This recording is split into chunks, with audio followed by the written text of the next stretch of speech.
2025 წლის თვითმმართველობის არჩევნებიდან თითქმის 1 თვე გავიდა. არჩევნების შედეგების ოფიციალურად გამოცხადებიდან კი 15 დღეზე მეტი. საარჩევნო კოდექსის მიხედვით სააგიტაციო მასალისგან, პლაკატებისგან, რომელიც საარჩევნო კამპანიისთვის იყო გამოყენებული, ქალაქი უკვე უნდა გასუფთავებულიყო, თუმცა ასე გამოიყურება.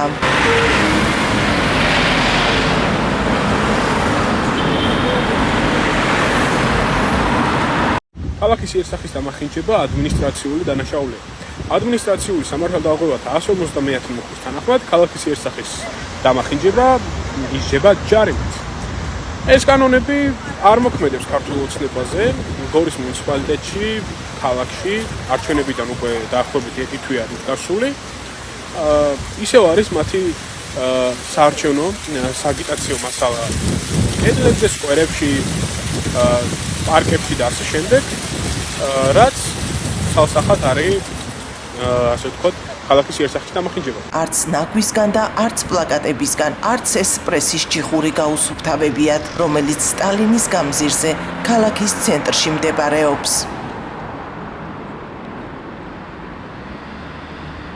ტურისტები მოდიოდნენ და მკითხეს, რომ ეს რა არისო და მე ვუთხარი, ფილმი უნდა გადაიღონ და იმიტომ არის მე და წაიღებოდნენ, თორე უნდა გადაიღოთ და არ გადაიღოთ, დაგავირულო და რა თარიო და მე ვუთხარი, რომ ესე და გამანებდეს ავი, თორე იღებდნენ და ულამაზოდ არის და საშუალება ვისაც ეკუთვნის ესა რომ გაიტარონ აქ.